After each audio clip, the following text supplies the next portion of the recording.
Then we will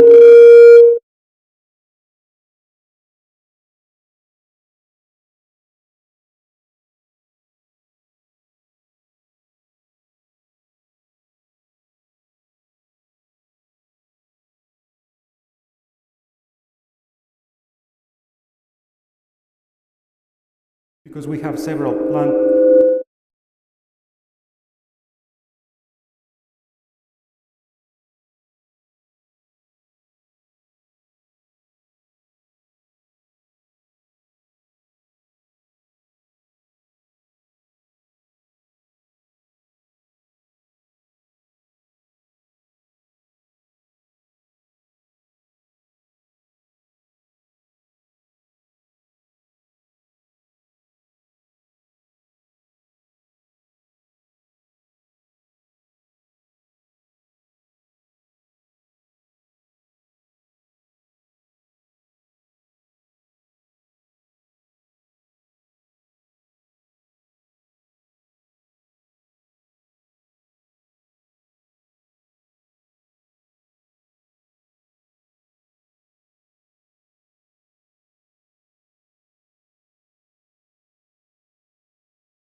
There is like two defined concepts that pretty much they branched out and define what today is aquascaping.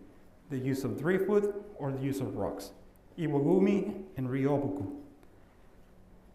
For a beginner, it will be much more difficult to successfully maintain in the long term an Iwagumi tank because they don't have the experience yet. They can tell you, oh, but look, see how beautiful this is? I want to do that. I want to do that. All right, fair enough. But you have to understand that your chances of success without experience, they're going to narrow down very quickly, right? And they're going to have to learn the hard way if they don't want to change their mind. On the other hand, this is probably one of the friendliest ways to start a planted aquarium. This is what everybody knows as Malaysian driftwood. I don't know what they call it here, but this is wood that has been already sunken by riverbeds, and it's probably one of the easiest to work with. It will not leach too many tannins to the water, and it will not alter your pH.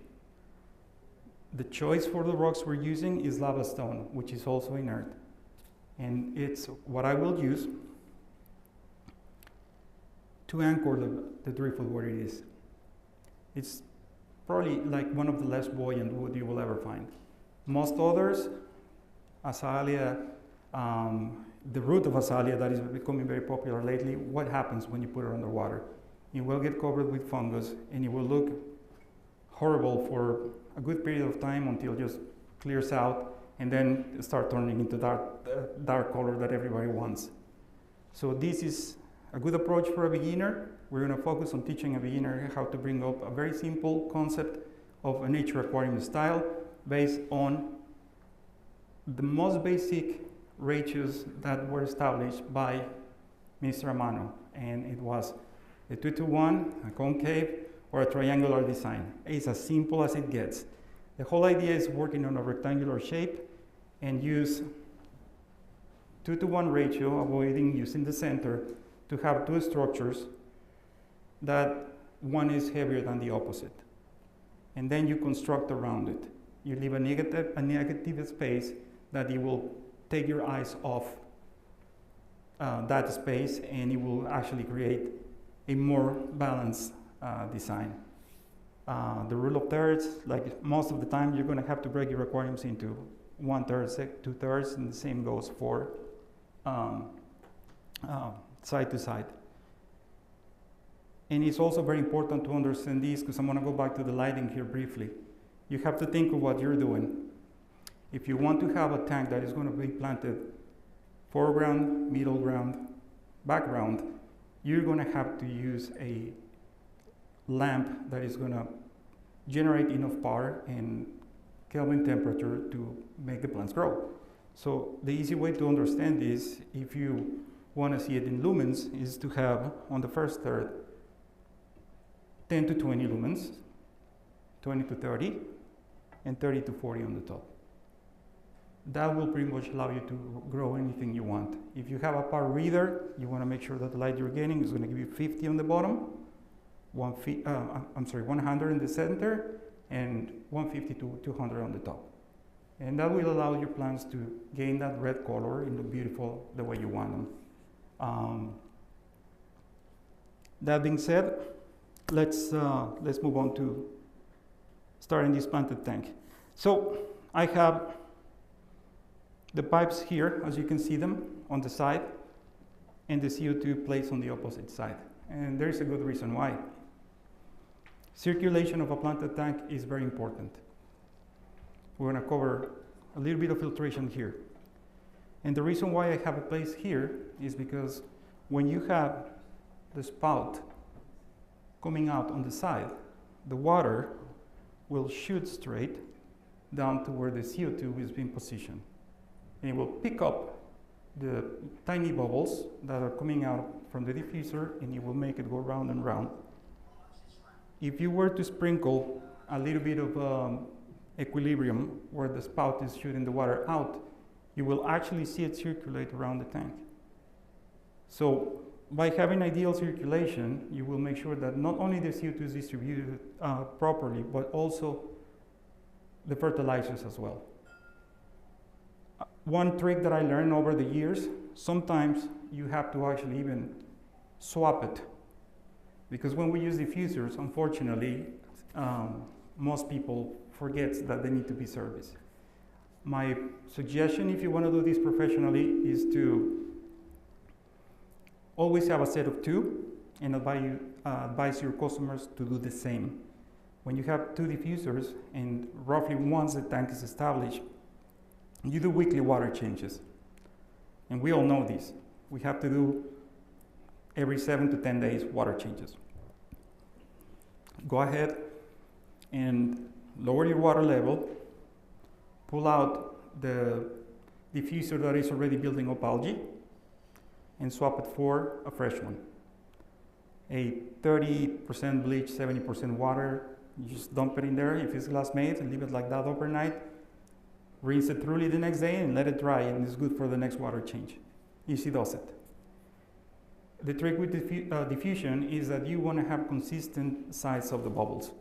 The minute you allow it to just start growing algae and going sideways is the minute you're going to start seeing these huge bubbles. And as a consequence, you're going to end up losing probably 2/3 of what you're injecting. So it's a waste of gas, and the plants will suffer it. In order for the plants to photosynthesize correctly, you need to understand your water chemistry. A simple solution for that is a pH checker, and I've seen it in most of the stores. It's the simple and most easy way to tell if you are dosing enough CO2. If the reagent is blue, you are insufficient. If it's green, it's good. If it's yellow, you're overdoing it. But the truth behind it, and this is something else that you really need to understand, is that no planted tank is equal to one another. What we're doing today will never be the same to a tank that is only, say, UU stone, or blue leopard, or cornerstone. These are alkaline rocks. And more than likely, the water chemistry will be different. So you have to be thoughtful and get the species that you know they will grow without any problems under such conditions. And the filter. We'll talk already about circulation. Mr. Binary spoke about matrix. There's one thing that you will notice if you are following Green Aqua, Horizon Aquatics in England, Aquarium Design Group in Houston, Texas, all these huge aquascaping galleries. They use matrix in very large quantities. A planted aquarium is by far one of the dirtiest aquariums out there. People think that having plants is going to help and clean the water, and it does not work that way. They generate a lot of nitrogenous waste, they shed leaves, and it is on us to make sure that the filters are kept and maintained properly. So the way I like to do it, and the way that most of the people that I just referred to do it alike, is using at least 2/3 of the filtration chambers filled up with matrix, Purigen, and a fine mechanical pad. Holy remedy. If you have tannins in your water, the Purigen will remove them from it. It will allow the light to penetrate. It will allow you to have proper work. You have to be aware that if you're using aqua soils, regardless of the brand you use, you will have a chemical fluctuation in your water chemistry, for they drop your KH and pH. So you need to observe, you need to be very observant. You can rely on quick test kits, for instance, the pH alert. It's a good tool to have in the tank at the beginning. And if you notice that the pH is dropping too much, you need to address the issue, and you need to do a water change. Smaller systems, they're much more difficult than a big system. So usually a lot of people who start with smaller size tanks, they will suffer much more because they will melt the plants, especially if you're using tissue culture plants. So keep that in mind. It's always about looking what you're doing. Once you pass that line, once you start seeing growth, the water changes will stop. Always the first week, you have to be on top of your game. maybe a third, maybe a 50% water change will be required. Then it's going to be every other day, and then it's going to be once a week. Once you pass that line, you will actually assess the plant growth, because you have aqua soils, and the plants are going to take off like a rocket. If you're doing this on a long-term project, there will be a point that the substrate will be depleted, so you will be dependent on root tabs. Flourish tabs, it's a great option to use, especially for heavy root feeders, cryptocorynes, lagenandras, echinodoras, elantiums, most of the foreground plants. They will benefit from it. I was talking to a couple of the customers here, the clients here, and the biggest complaint they had was the buildup of cyanobacteria, the buildup of algae. And the only thing I can tell you is that test your water. If you really want to know what the problem is, you need to test your water. If you know that your parameters are on point, then you can disregard that and move to the next problem, and the next one, and the next one. It will only make you a better aquarist, and it will only make you a better understanding of your planted aquarium. If you are not testing your water, you're guessing, flat out. You're just up in the air thinking for a solution that you don't even know how to begin explaining what's going on. Algae issues are always related to lack of maintenance, lack of carbon, an imbalance in between nitrogen and phosphorus. Always.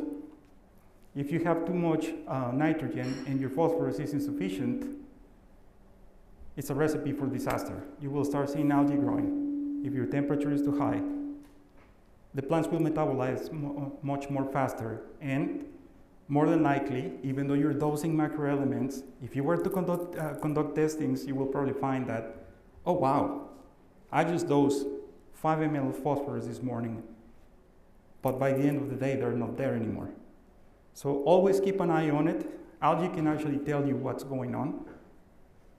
If you have filamentous algae, it's usually related to carbon and nitrogen. If you have a spot algae, film algae, it's usually related to phosphorus.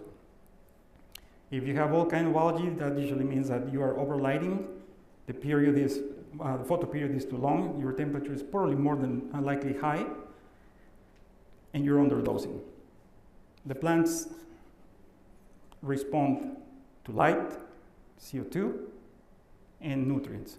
So if you are making your plants maintain a light on for 12 hours, it's like you're just pressing on the gas pedal in the car. They're going to need more fuel, right? But understanding all these little details is what's going to make you a better aquarist. So I cannot emphasize enough. I hear, even from professional aquascapers nowadays, that whenever they encounter an algae issue, the first thing they do is, well, stop dosing macros. And to me, it's like going to the doctor and say, well, I haven't been able to eat all that quite well. And the doctor said, well, after I got your blood test back, you are anemic. So you need to take multivitamins and eat properly so you can get your health back again. So when we cut macros in a planted tank, it's like saying, all right, you have anemia, but stop eating. That's going to take care of it. It's the same. You need strong plants to get ahead of the problem. Strong plants kill algae. Healthy plants kill algae, not hydrogen peroxide and other cuckoo remedies that you will find here and there. For low-tech tanks, we have Excel. Mr. Bryan already talked about it. It's a photosynthetic intermediary, and it will allow the plants to even convert iron to a more efficient form so they can absorb it. It's not an algaecide. People, I don't know where this has been going on for probably 10 years now, that they decided that it was going to be an algaecide, and it's not. It's not. No, it's not the purpose of it. So do not overdose. Go as directed. That's the beauty of Seachem. If you look at the bottles, you will see what it's meant for and how is it to be used. Follow that and you're going to be happy. When you start branching out is when disasters come. So do not overdose. Address the problem. Don't try to quick fix everything, because that usually ends up on a bigger problem and another one and another one and another one. The more you understand the ecology of your planted aquarium, the better you will be in the long run. And remember, test, test, test. You're not testing, you're guessing. All right, so enough of the boring talk, and let's move on to the planting. So what I have here is a very basic Roboco style design. I spent some time in the back moving the wood and trimming some extra pieces so they fit in this 60p. Again, this is Malaysian driftwood. The beauty of this wood is that it waterlogs very quickly, right? You have two choices. When you get the wood, you can actually spend the time to put it in a fish tank and allow it to waterlog, and then you get to work and you do what you do. But if you want to create something more complex, you're going to be forced to glue. And I'm sure you've seen a lot of videos of gluing. And today I have a good one for you, because I bet you haven't seen this yet.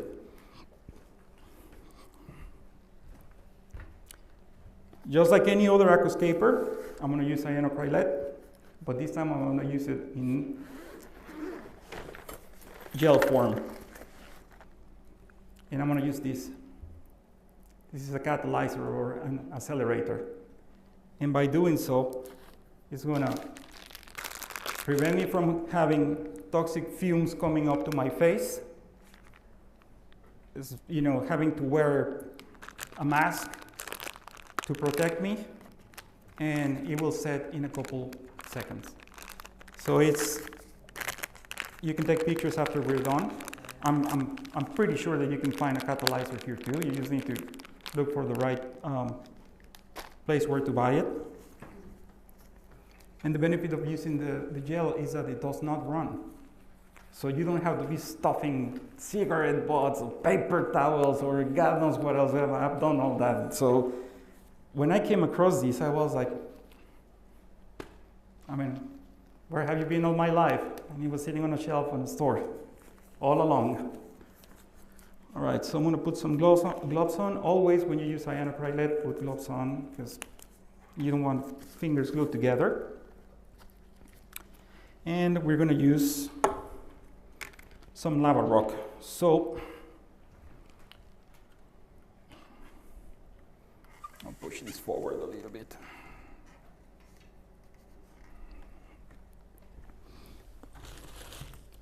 In this particular layout, I want to make something very simple that you can do at the store, and it will look nice. But the best part of it, it will be convenient. It will be convenient because it's not fully planted. It's just an open foreground tank that is going to use decoration sand on the foreground to make the planting in the back pop out. So we're going to be using epiphytic plants and mosses to highlight the structure, and stem plants in the back to make it look nice and natural and colorful. So the planting, the heavy planting, it will be mostly in these two back corners. So looking at these, as you can see, this will be the 1, this will be the negative space, and this will be the 2:1 ratio. So just picture that when you trim the plants, they're going to be planted here and there. So for those who don't know, when it comes to stem plants, we get them from a pot, and there's just one stem, right? So what did I say at the beginning? The plants are trying to get out of the water because they want to convert to emergent growth and, have access to abundant CO2 and UV light. So they will shoot always to the surface. So when this happens, we're going to try to keep them down. So the rule of thirds again, even for trimming. One stem, if you go to the first third and you trim, what are you going to get? when the plants recover and start growing. 2 stems. So now you're going to have 2 plants growing, and we're going to allow them to grow all the way back up to the surface. And then you're going to trim at the second third. And then you're going to get 4. And sometimes 5. So from that little skinny, 1 single stem, by the time you're done with trimming, you're going to have 5 or 4, right? So spacing is crucial at the beginning. How can you accomplish those complex bushes and well-defined spaces? Is just by using scissors. Any scissors that is curved, it will allow you to contour the trimmings. So we're going to trim the plants in such a way that it's not just vertical. It will have a concave shape to it, that it will highlight the structure, and this is simple. Again, we're not making a top-notch competing aquascape. This is something that you can take home. You can actually do it at your store for gallery purposes or for a beginner, because we need to teach him how to do this, and it's the easiest way to do. So just remember, the trimming, it will tell you exactly how the plant is going to behave, and then it's on you how you want to shape it, because you are the gardener. Having the right tools is always very important. Our Aquavitro line have medical grade stainless steel that is great for multiple uses.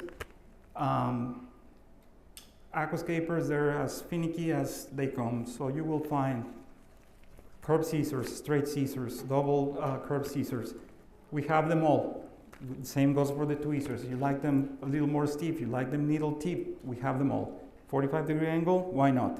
Whatever makes you happy, go on and feel comfortable. And remember again, space the equipment, then plan your design, go to the store. If they have a dojo, make sure you take the measurements of your aquarium, so what you buy is going to fit in your tank and you don't have to go back and forth. Once you feel satisfied with your design, then and only then you can start thinking about the plants you're going to be using for your design. Having a camera is a great tool, because the cameras don't lie, our eyes lie all the time.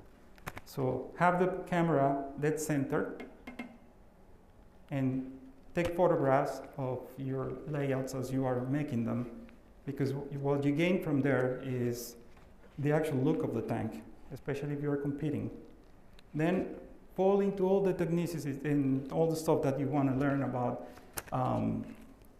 perception and more complex designs. But again, let's walk before we start running, because that will only make you a better aquascaper. And that's what I'm here to do. That's what helped me get better. The first time I got to see Mr. Amano work. The second time I was assisting him, as well as the third time. And just learning from looking at him was eye-opening, because he made it so simple. He made it so simple that the planning of things is what really made the difference.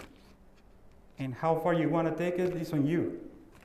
You want to compete, sure. You don't want to compete, don't. There is a multiple range of keeping planted aquariums. It will not be even advisable to have a 400 or 500 liter aquarium that you want to maintain for 5-6 years with aquasols. I will use the fluoride line, because with time it will only get better. I kept probably one of my fluoride tanks at the beginning of, I met Mr. Amano in the year 2001, and I had one already set up, and I think I took it down like 13 years after. And it was based on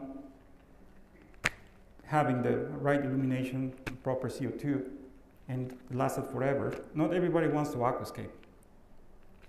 If you want to aquascape, all right, do it, but do it right. Get into it. Learn and test and test. And when you have the confidence and you gain enough knowledge, then you can relax and say, oh, that plant is efficient. Why? Because after doing this so many times, you will actually just learn by looking at it. You will actually, I can stand in front of a tank, and I'm not saying I'm good or anything, I just enjoy these. I love aquatic plants. I'm obsessed with aquatic plants since 35 years ago. And I can look at a tank and I can see what's going on just by all these years of obsession and, you know, keeping plants. So get into it, and especially if you like aquascaping, it will make you a better aquascaper. All right, I'm gonna have my handy dandy accelerator ready. And I'm gonna use the rocks to anchor the wood from behind. So I have multiple pieces here.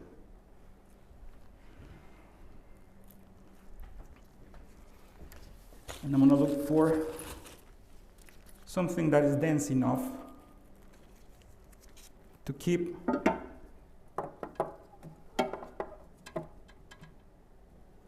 the rock in place. Can you see that?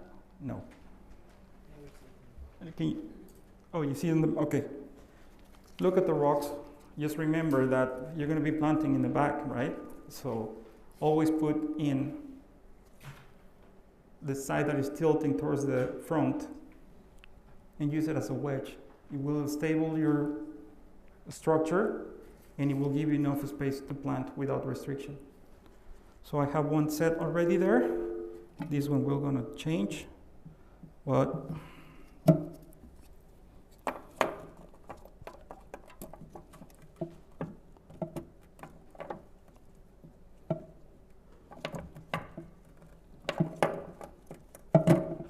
there it goes. All right, and the glue.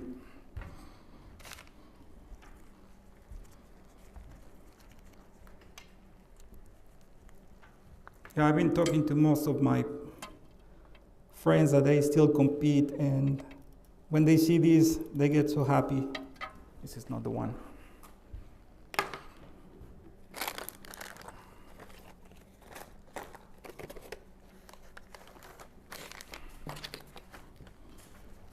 Because this is so easy to do, and you will make things happen much faster than when you have to be using running liquid. And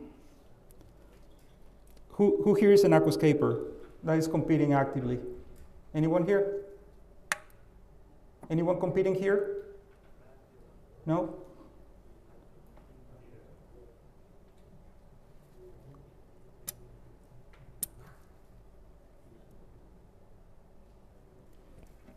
I know you have a very nice store. Would you like to come and help me here?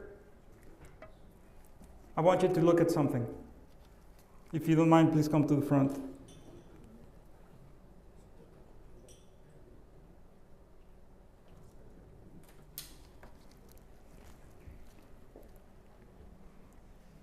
Look at this.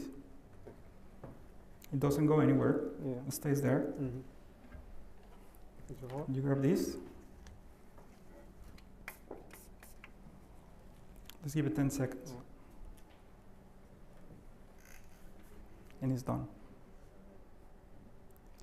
And the more anchoring points you cover, mm-hmm, the more secure the structure will be. Oh, yeah. And you don't have to worry about getting liquid and paper, anything. Mm-hmm. This is all it takes, a little squirt of that. So it's really simple. So you go to the spot there. Yeah.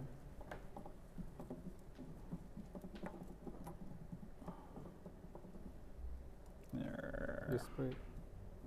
And give it a spray. That's it. So we're going to look for another contact point. And always, when you're aquascaping, you want to come to the front, step back and look at it. Here I have the camera, so I can cheat. But at home, you're going to have to walk behind, look at the tank, back and forth, make some nice tea, coffee, play some nice music, and relax. The beauty of doing this is that you don't have to worry about plants. You don't have to worry about, oh, my plants are going to dry, they're going to die. No, break it into 3. So when you're done and you feel satisfied with this, then you can move on to the next step. Again, what we're doing today is just express aquascaping. Get another rock. And this one,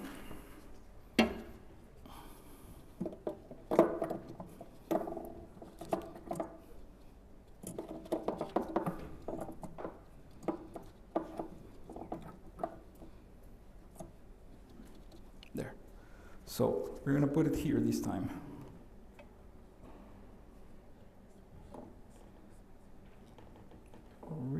healthy amount. And most of these can be covered by moss, ricardias. There you go. We'll fix it as we go. All right, you can spray now.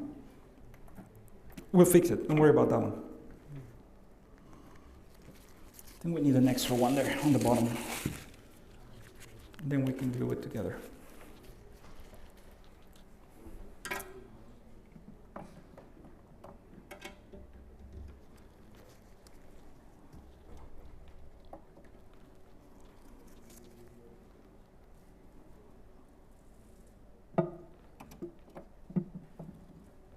I need to look at it from the front. It's sideways.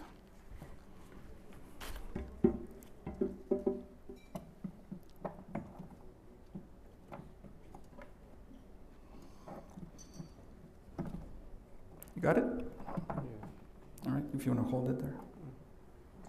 Perfect. There.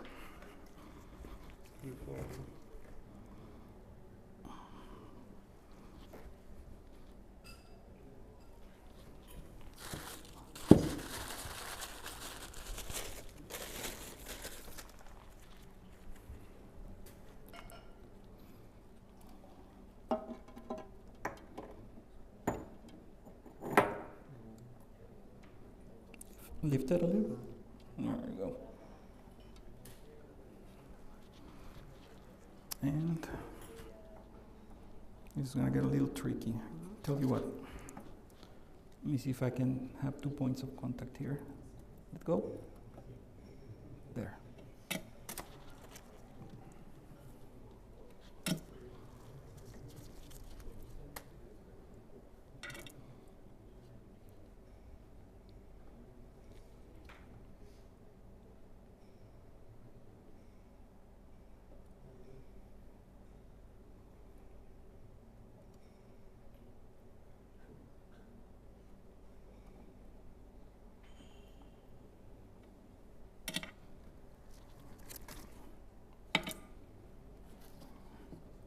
All right, lift it. Lift. A little bit more. Right there is good.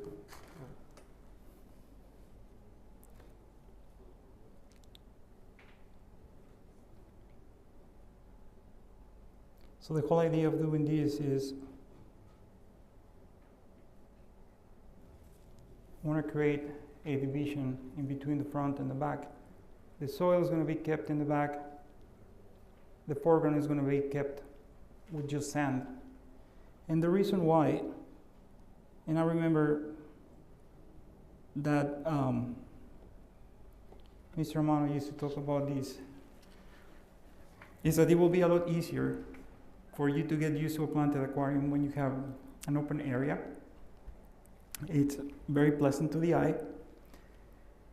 And when the time comes, the same layout you already have put together, you just get a bucket and you can siphon all that sand out and you can change it for soil, and then you can have Glossostigma, Amianthus, any plant you want, and it will look completely different. It's the same aquarium, but with a different look.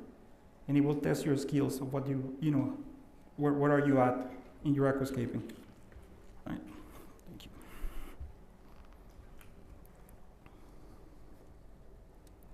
So we keep on gluing and gluing and gluing.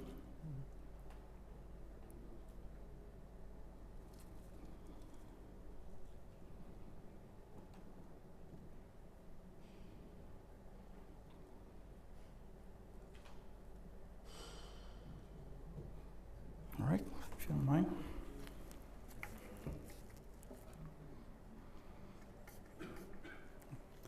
See, it's curing already.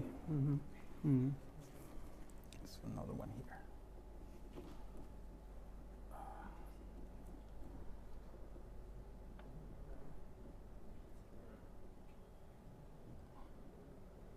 All right.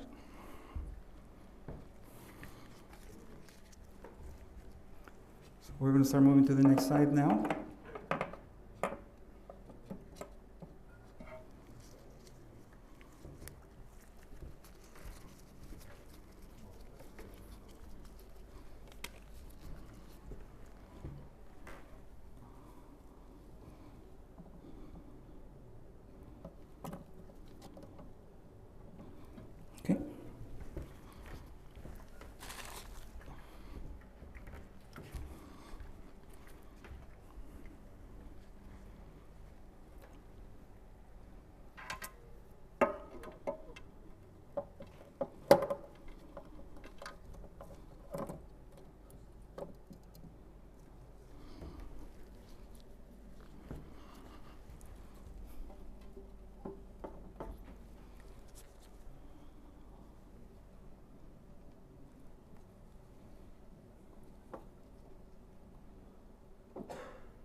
Can you spray?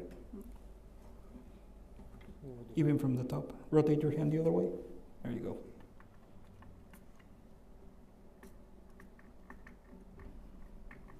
More. More. Yeah, let me try to get it from the... There. All right, so now let's get another one.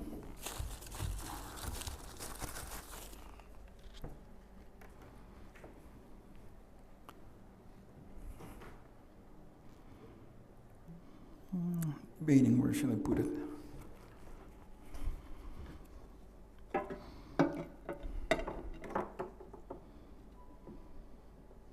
All right, so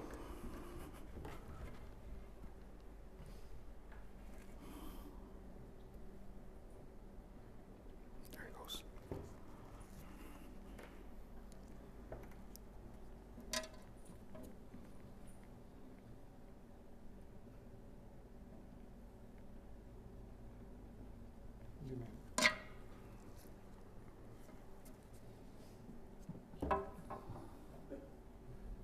Maybe from here.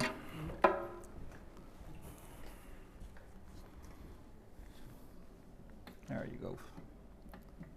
Give it another one.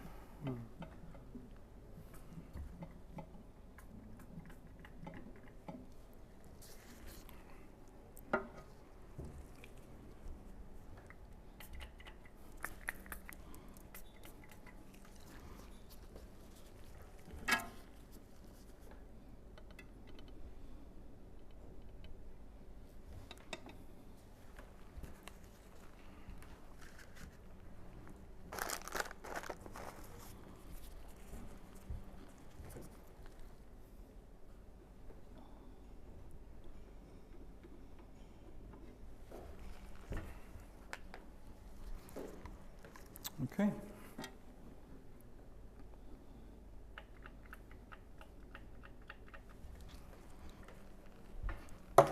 So this is when you walk away, you just let it sit, and that's it, you're done. The last part is just to put this back. So we're gonna make sure that we glue that one together, and then we're gonna move to the next.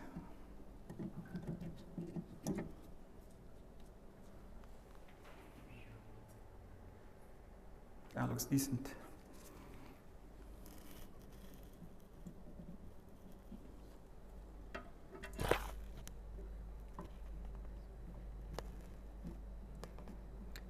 So most of this glue and all the technical mistakes you make, that's why we have epiphytic plants. Anubias, bucephalandras, mosses, liverworts, any of these plants can be used to cover those spots that they're not very pleasant to the eye.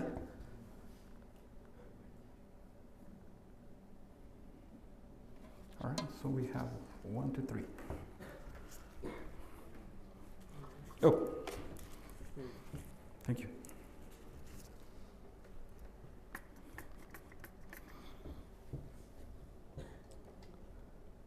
One more here. Right under. All right. I can live with that. All right. So now, to gain some height in the back, I'm going to use some matrix. It's a filtration material, yes indeed it is, but it's a great tool to maintain a gap in between the aqua soil and the bottom of the tank, and it will prevent the plants from getting the roots getting too acidic. I actually don't have it here, but we have a substrate that is rich in calcium, magnesium, and carbonates, and it's called onyx sand. And this onyx sand, I always like to sprinkle on the bottom because it will help you neutralize the acidity of the soil that in the long run can actually put your plants in jeopardy because the roots get too acidic and they die. Another technique that I like to do is to inject the substrate with Pristine. Pristine was selected to remove the buildup of mold or sludge as we know it. And most of the tanks, especially the ones that you have Amianthus calliticroides, or especially Amianthus calliticroides in Eleucharis mini, they grow so compacted and so tight that over a period of time, you will start getting cyanobacteria. So the organic way is to actually get a syringe. I fill it up with pristine. I add a little bit, like 3 parts pristine, 1 part clarity, and that will just clog all the bacteria in a little clump, and I will inject it in the substrate where the problem is beginning to happen. And that will help you maintain better health when it comes to your soil, and it will also help you when you dose it to the tank. And the reason why is because when we do all these complex layouts, whether you do rock or driftwood, regardless of that, what's the first thing that gets compromised? Water circulation. So we have a lot of very slow water movement points, or where there is close to none. That's where pristine comes to action, and it will colonize all these spaces because it's bacteria that thrive under low oxygen conditions, and it will prevent the tank from creating a bigger problem. So to me, as much as I dose microelements, I also dose pristine to the substrates and to the water column when the tank is established. The stability is the one that I start always with. Right, so I'm gonna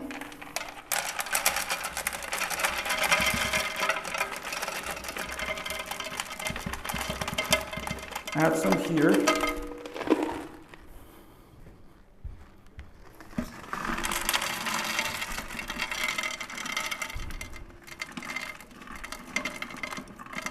And there. I'm gonna get my soil spade out.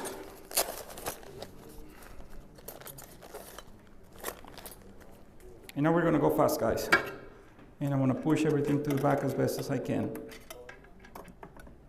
I won't even get to glue all together, did it?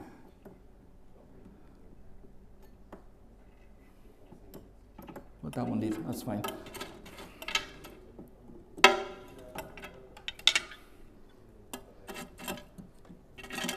So what if my two substrates get mixed together? No problem. And you will see why. Plants grow, plants root. You can take the time of getting wool, any filter material, and just shove it in all the crevices in between. So you can actually maintain both sides completely separated. Does it really matter? Not in the long run, because once the plants start growing, and even if some of the soil trickles to the front, the fact that we're keeping a very thin layer of sand here, it will allow me to just get a bucket and siphon it out. I can siphon all this sand for all I care, and I can replace it with fresh sand, and it will always look clean, it will always look spotless. You will never have the green or the brown algae growing on top of it. The minute that happens, take it out and replace to a new one. You don't like the way it looks, change the color of the sand, get another one. When you're ready to plant, then add more soil and get, I don't know, go crazy, Glossostigma, Liliopsis, Elantium tenellus mini, any of those will do. All right, so now that I have that, I'm gonna jump a start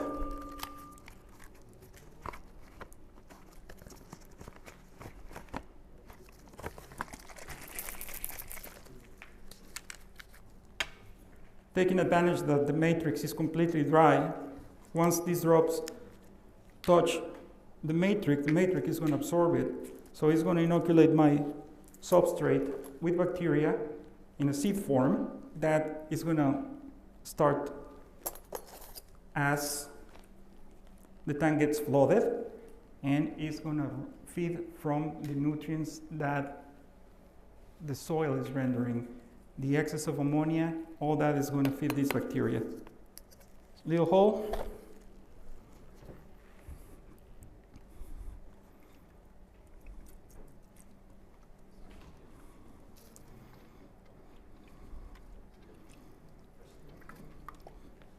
And that's it.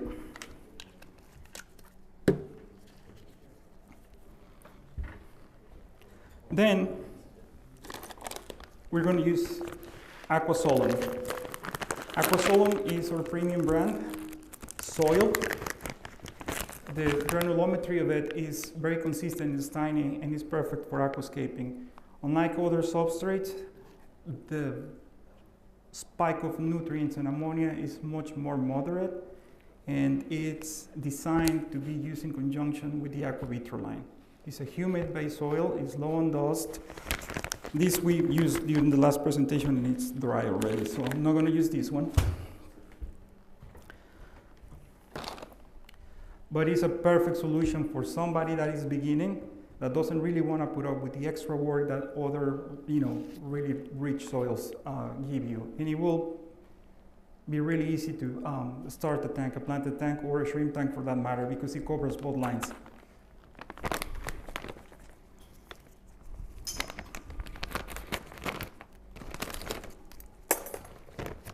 So, as you can see, it's dark in color, it's black humid, and it's very pleasant. So I'm going to start getting the planting area ready.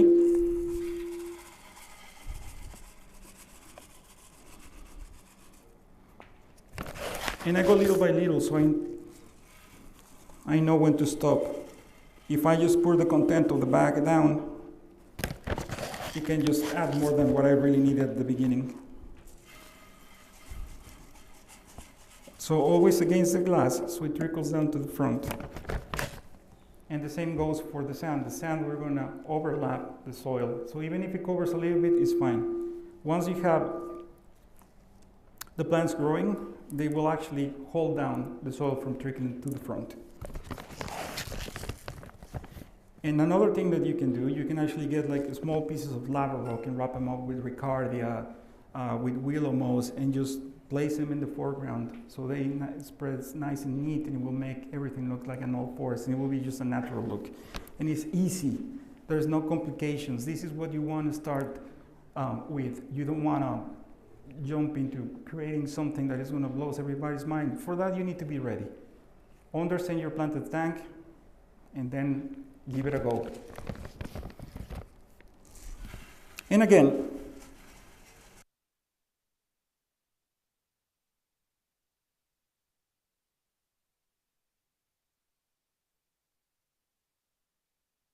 on Axelordi or anything of that matter that you can just sip a cup of tea and relax, that's what you want.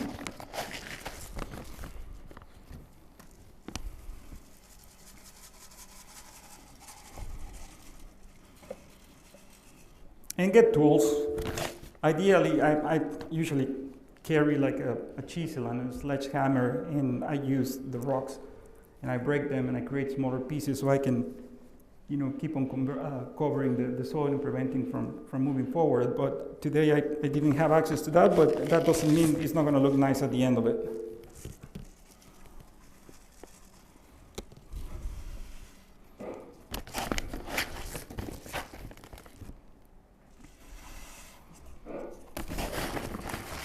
So make sure that you have enough for the plants to root, because that's what you want. You want the plants to be able to grow a healthy amount of roots. And they will use these at the beginning of the aquarium.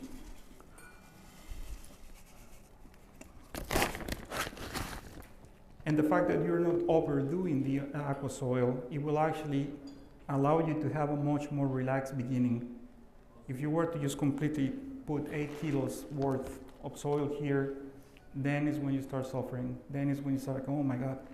I don't know where you are, buddy, but the Enterata Reiniki tank, the one that is beautiful, nice and slow. That's where Matt did the presentation. Forgive me for remembering the name of the store. But he actually used the same technique. He used a very light and porous material to create a slope and covered it with aqua soil. So the reality of it is that he only used so much of it. And I didn't have much chance to talk to him, but you can actually go see the results of this aquarium and how gorgeous it is and how beautiful it looks, and the vibrant colors of the stem plants there. The store in Abu Dhabi from this gentleman, breathtaking aquascapes. I think you guys are on a good start, and the common denominator of questions and complaints, they were all related to the same thing: cyanobacteria, filamentous algae, blackbeard algae, or BBA. All this is related to fertilization. So change that chip, start testing, make sure your CO2 is sufficient, understand why, and then and only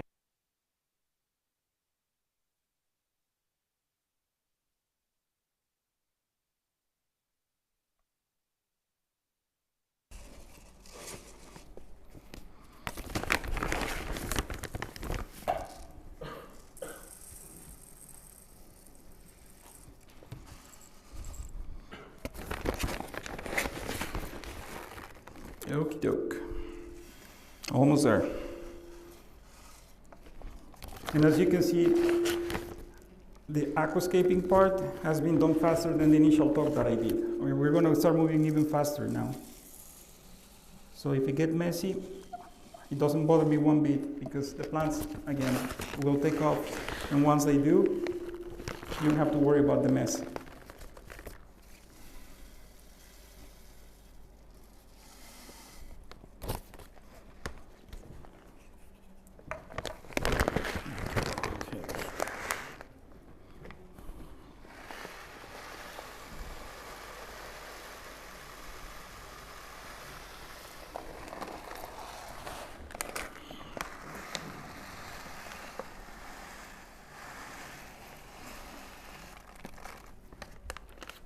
So 4 kg so far. Now we have aquaviter brushes too, so I'm going to use the biggest of the one that comes with the kit. And I will just make sure that is nice and level.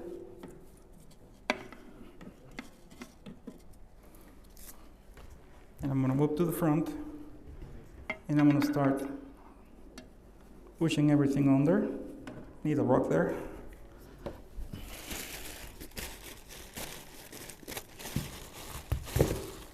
Well, let's pretend that this is a small rock. So when you go to the store, you can probably take it out, break it, and push it back again.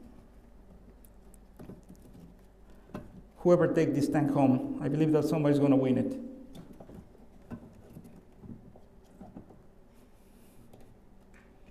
There.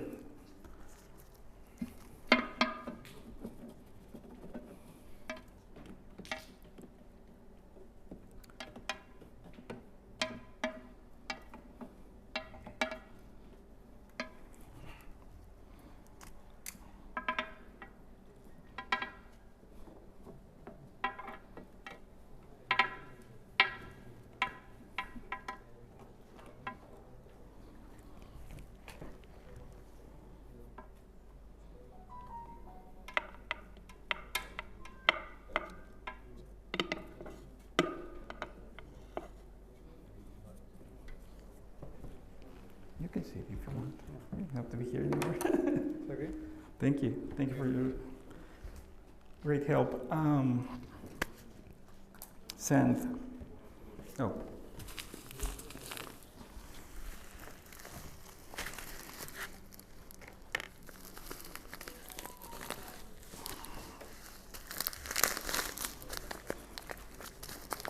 I can't see a thing here, but.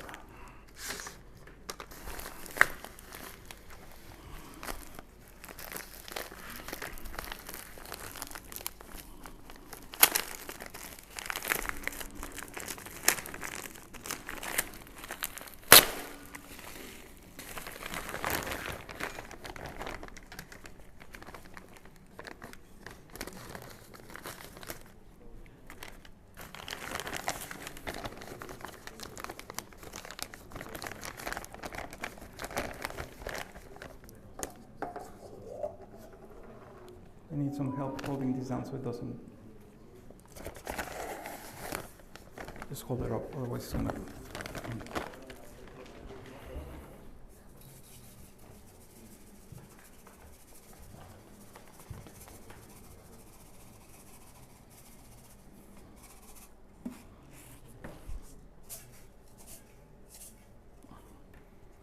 So very thin layer.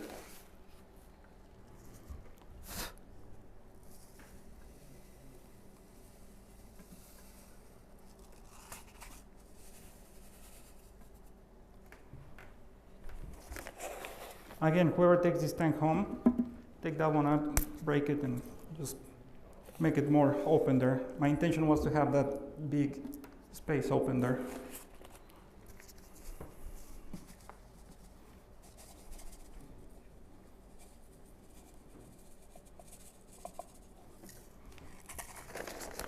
Thank you, Mr. Ryan. You're welcome.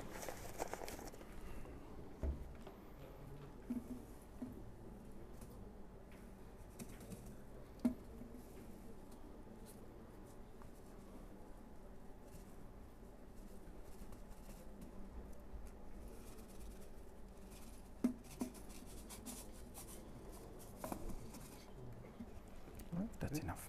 Thank you, sir.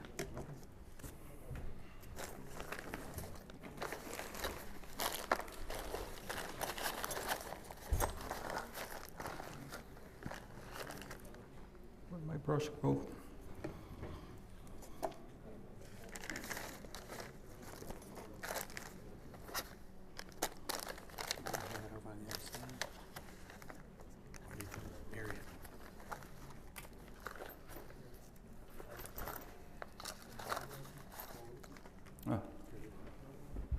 Oh, there it goes. Thanks.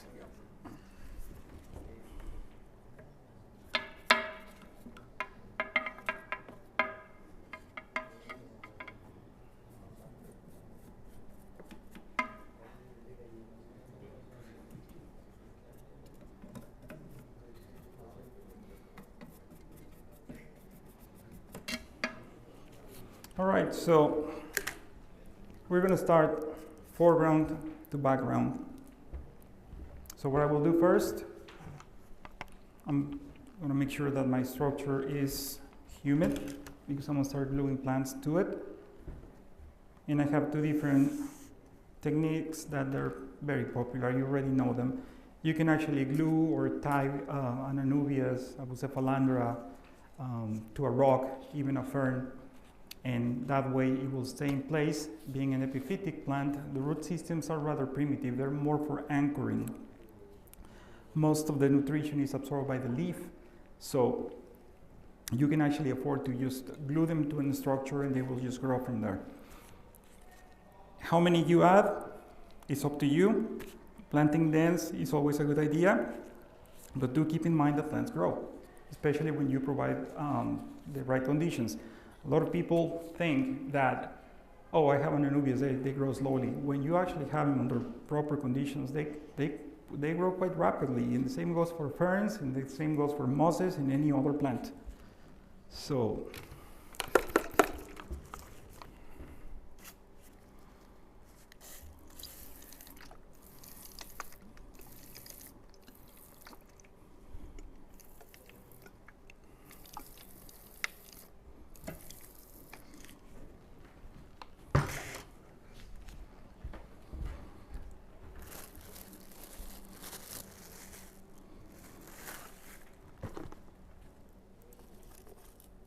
first choice, Anubias nana petite, they will previously grown into a little rock. Always look at your epiphytic plants, the rhizomes. If they run that way, that's where they're going. If you plant them facing back, they're going to run towards the back. So look at the rhizome and look at the placement. A lot of people forget, and when you're competing and you just look at these wild, inconsistent growth, unnatural for that matter, they will deduct points. So keep that in mind when you're aquascaping. If you want the plants to run to the right, well, then place the rhizomes going that way. They will start branching out, but it's on you. Again, you are the gardener. You're the one who's going to direct the plants and send them the way they should be. So I'll put one here. And we're going to have ferns growing here. So the shade they will create, it will actually prevent the anubias from like getting too much light and catching algae. You know, when anubias get algae, sometimes it's not even an indication that your tank is not doing well. It's just the fact that the longevity of the leaves is so long that you really have to cut them. You really have to cut the old leaves so new growth comes and they always have that clean, crisp, fresh look to it. If you allow them just to stay there, they're going to get the spots, they're going to get the black film, and then they're going to get yellow, and then they're going to die. But for that, it can take up to 7 months. So whenever you see that the leaf is already deteriorating, clip it off. By doing so, you will actually make the plant generate new growth. So I'm going to place another one here. I only have so many of them. I would like to do much more densing planting, but I only have so many of them. And I'm going to wedge that one in right about there.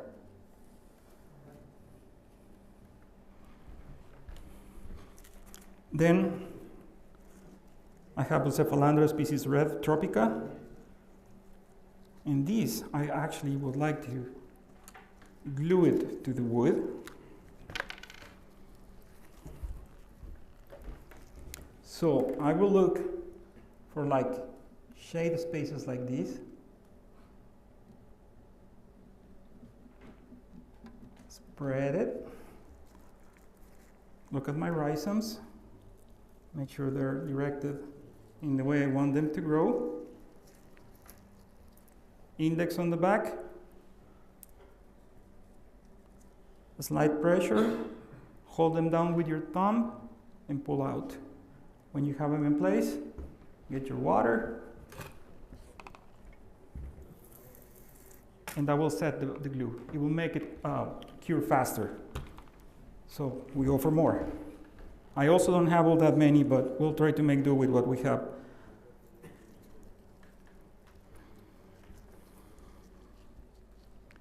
So I think that's a good spot. So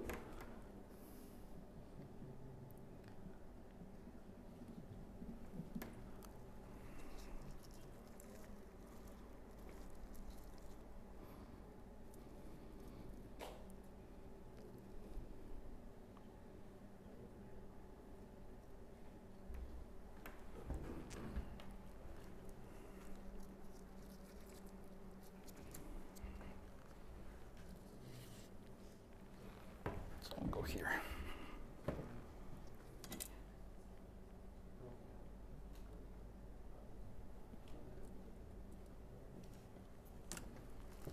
Very simple technique, nothing complicated here. There's no rocket science. We're just making the structure we created look nicer just by adding plants little by little.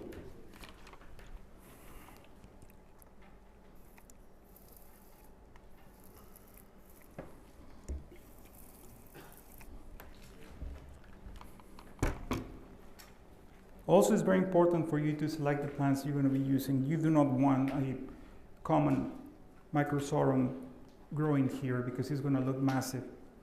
So the species Trident is one that remains quite small. There's also the species Mini, but I couldn't find it. And any of these are good candidates for these size aquariums because it will not overwhelm the aquarium with a massive amount of plants. Rhizomes run, and it's a lot harder to control microsorghums than it is Bucephalandras or Anubias. So do make sure that you keep your eyes on your rhizomes because they're going to run north, south, east, west, and everywhere around. So again, it's on you to decide and guide the growth of the ferns in the way you want them. If you want to have a heavier presence on the right, start shaping from the left the rhizomes and use your tweezers to detach them, and if you need more bulk, they can move to the other side and you can glue them. When you do the water change, because you're gonna have the plants. So you do the water change, and then those excess plants, you're gonna be able to plant them in the spots that you think you need more density. So here we're gonna create an umbrella effect.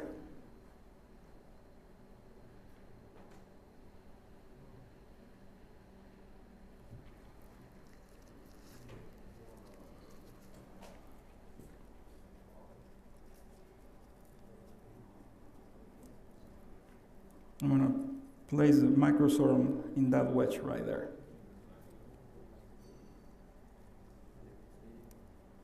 Then you open it, and then you will see how the plant will grow eventually. The excess leaves, once you fill it up with water, you can easily trim down, and you can define the space much better. So don't stress too much if it doesn't look the way you envision it at first. Remember that those plants are going to be there and they're just doing anything other than growing.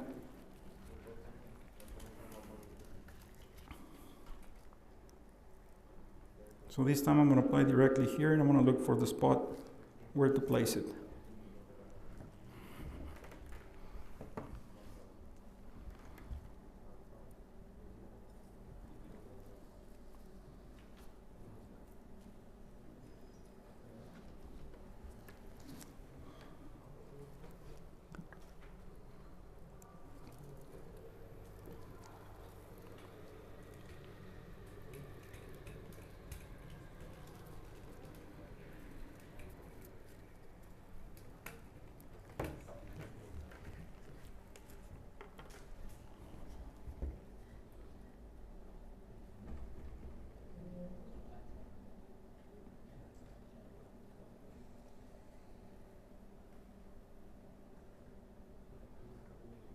Right.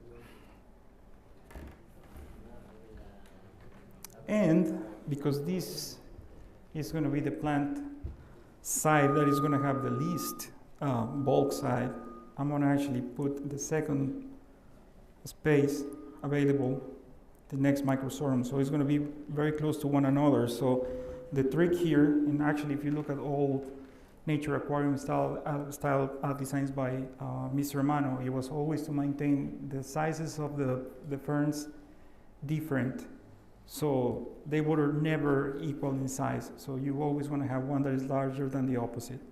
So again, that falls on you. You're the one who's gardening. You're the one who's looking after these.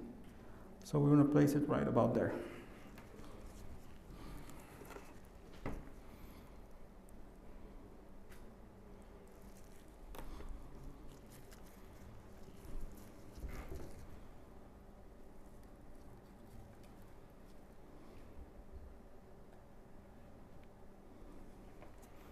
And you can see the change already. We already have epiphytic plants on the sand level. We have Bucephalandras growing a little above that line. And we're going to make some touch-ups with moss. Now moss, it's a love and hate relationship with me. Love is nice until it's not.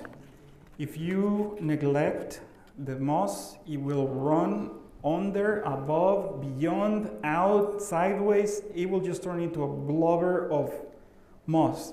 So it takes a lot of work. When you trim it, you need to siphon every single piece out of it, and that's one of the only reasons I almost don't use it anymore. And the latest alternative that I've been working with is Ricardia Chlamydifolia, which is a liverwort, and it's a lot easier to control. I don't know if you have it available here yet. It's a very teeny tiny liverwort. I think they call it coral riccia or something like that. And it's really easy to maintain. It does not invade the tank like moss do, and it's just beautiful. It's a beautiful plant.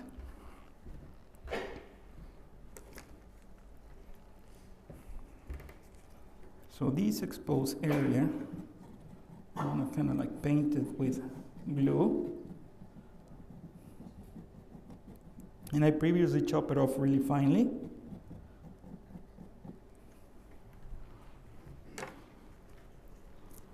And it's wet, so it should set on its own. You don't have to do much. So I just spread it as I go, because it will start attaching almost immediately. And it's fast. I used to enjoy tying wood, but you know how difficult it is, and getting under and around and all that. It can be quite a challenge. So easy does it for me nowadays. As older I get, the less I want to be stressing myself doing complex things that can be done much easier, more easily.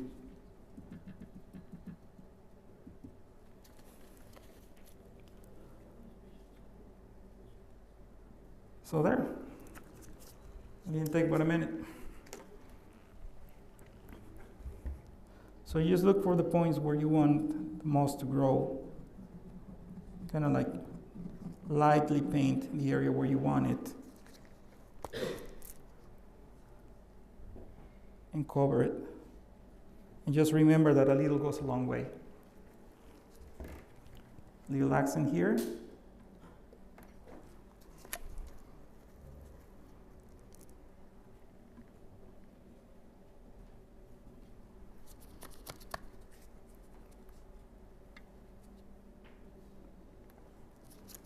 And that's it.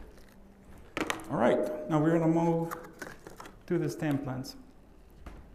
So now I'm looking at the design. The ferns seems to be lined up quite heavily, even though they're not when you look at them from the top down. But I want to break that illusion. So what do I have in hand? The stem plants, right? Well, there is a stem plant that behaves very much like an epiphytic plant, even though it's not. So Agrophila pinnatifida, it's a plant that comes from India and is very easy to work with. It's very forgiving, and when you expose it to the right conditions and a strong light, it will actually creep up on rocks and wood. And the more you trim it, the tinier it will look. And it will begin to look almost like a fern in the long run. So right now, I have it in American form, so it's pretty big. But again, these, you can actually shove it into crevices, or you can actually just glue it to a rock. Or you can glue it to the structure, and the plant will grow. Preferably, I like to look for places where I can actually wedge the plant. And since I have that space there, I think that's what I want to do.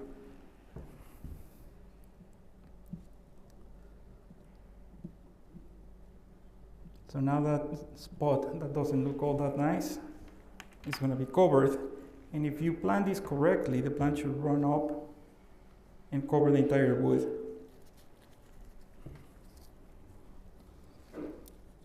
So this one is going to be here. Another plant that can be used for this vine effect, I guess you can say, is Hemianthus tweedi, or the one that we know as Monte Carlo.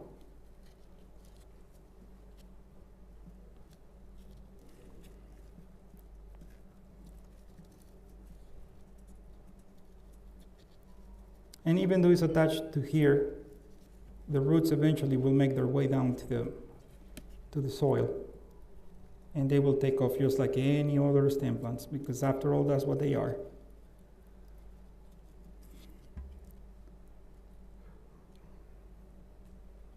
Any questions so far, guys?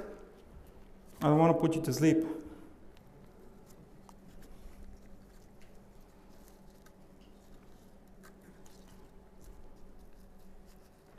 All right.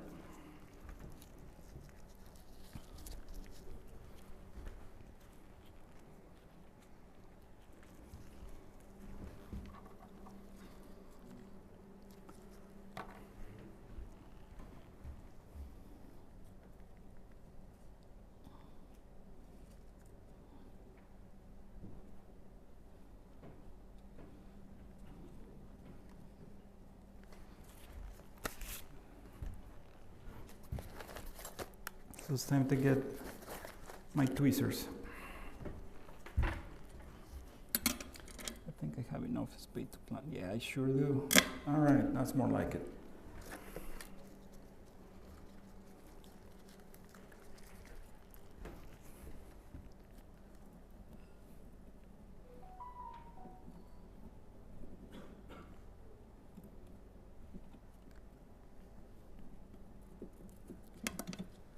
The benefit of using something this narrow is that you can go in and out with a lot, it's a lot easier.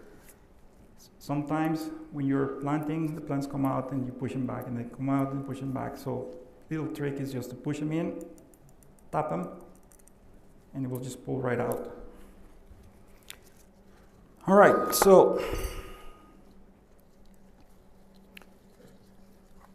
the plants of choice. We have Ludwigia super red, Rotala atra, Rotala nanjansen, and Alenterata reiniki. So it's going to be heavier on the red tones, but it's going to have a nice green accent with the nanjansen. Another trick when it comes to stem plants is like we usually go to the store and you say, give me 4 of these, 3 of these. And it's always very close amounts, 4, 3, 2, or try to get one that is going to be a lot of it. And make a grouping that is going to create a bigger impact and surrounded by smaller bunches. So when you trim it, adds beauty to your layout. You don't have to have consistency. Every time you have consistency, creates symmetry, especially if you only have 4 stems per se, and it will just break the illusion of having something natural. So all these little details count. All right, so I'm gonna push this to the front. And because the way I have this set up, I'm gonna plant from front to back, laying the stems towards the front. So when I flood the aquarium, they will naturally rise with the water level, right? So you don't have to be poking them or perking them up and uprooting them and creating a bigger mess.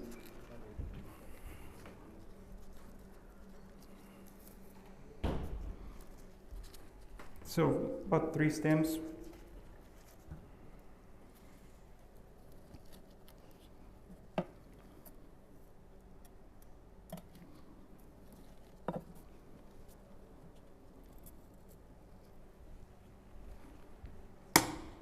And even though this is a small tank, you can use a lot of plants, and I mean a lot.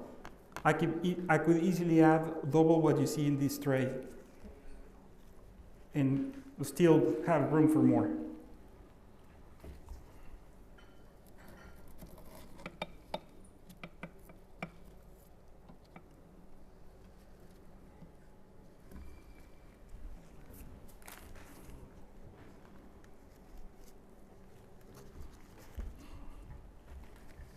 So these have a very burgundy red tone to it. So it's a lovely plant.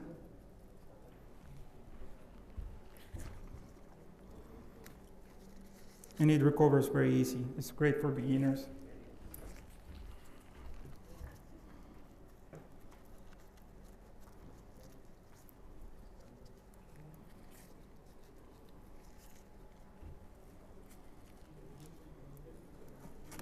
How many people competed at Seachem here in the UE8? I'm sorry. Anybody enter Seachem, the Seachem contest? Well, it's happening again next year, and the prize is $20,000. So if you think that you can enter, give it a go. And unlike other contests, the whole concept of Seachem is based more on the artistic side of aquascaping, the overall plant health of the layout. So it's not based on a specific technique or anything like that. So if you have a beautiful aquarium, and I know you do because I visit your stores, enter it, and get ready for the next one, because it's nothing but you never know. And I'm sure that you can do something with $20,000.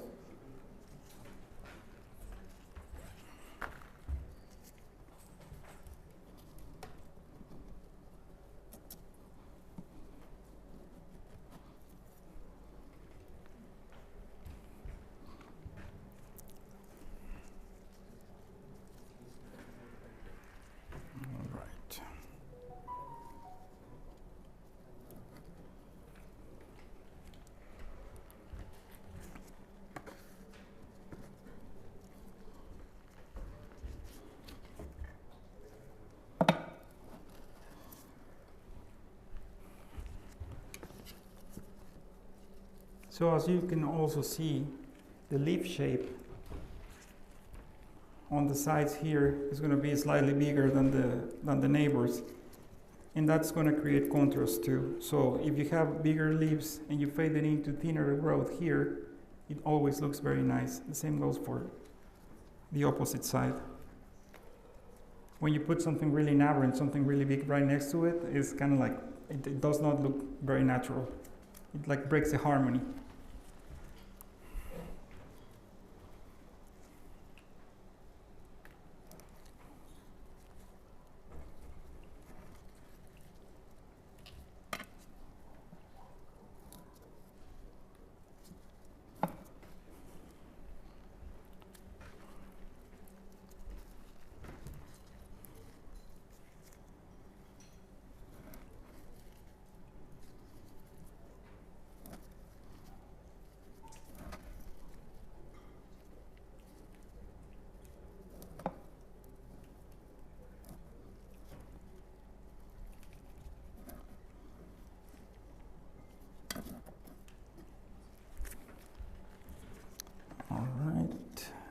there's a few more here. All right.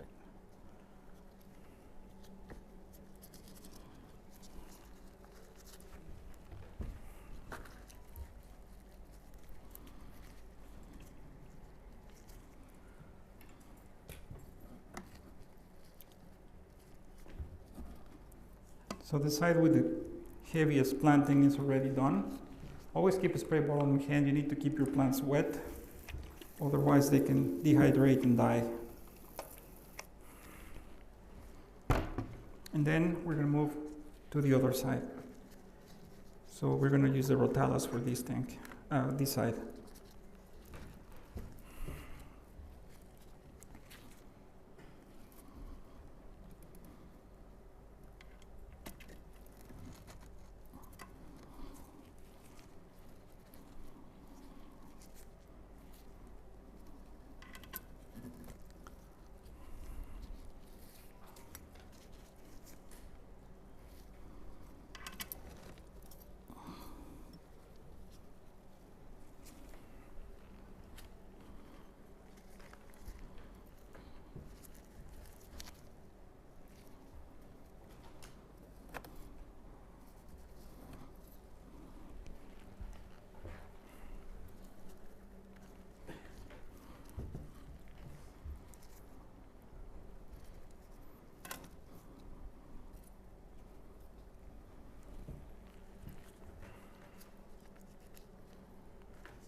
More Rotala H right here. And this one also gets a very nice deep red.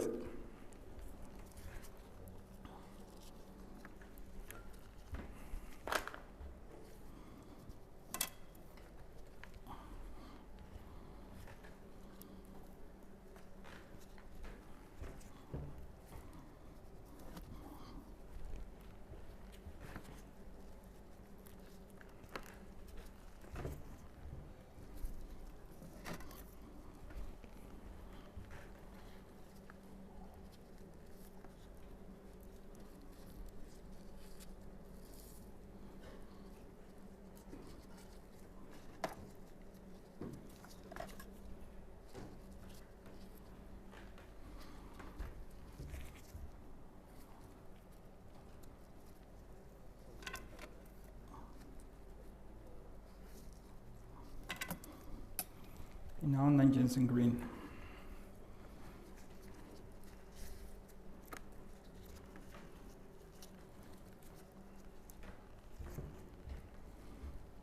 So this one is going to add the green tone to the layout. And it will highlight the reds.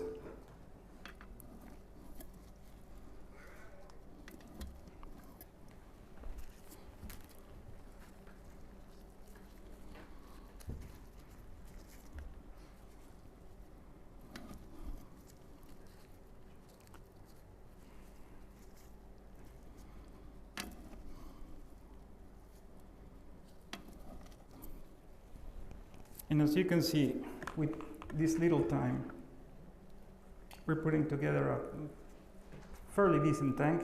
I mean, it's not a competition tank, but if you keep it correctly, it's going to look very nice. And it's a perfect beginner tank. When you have the time, when you really feel like you want to compete or create something more complex, give it a go. But again, learn to walk before you run. Competition is stiff nowadays, and I don't know if you have seen Josh Sims, but the guy is a master at aquascaping, and one of the first things you notice when he's doing his presentations is that he shows a picture of a layout that he put together, like I think it's 3 or 5 years before his first winning, and it looked like one of those bubble houses things and a plant on the side, something that he probably wouldn't do nowadays. And now he's just one of the best aquascapers in the world.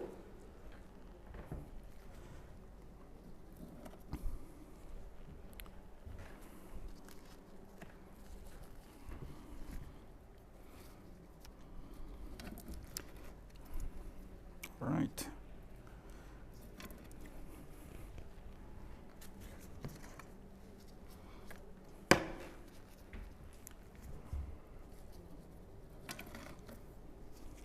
Well, that, my friends, is Express Aquascaping. We're done.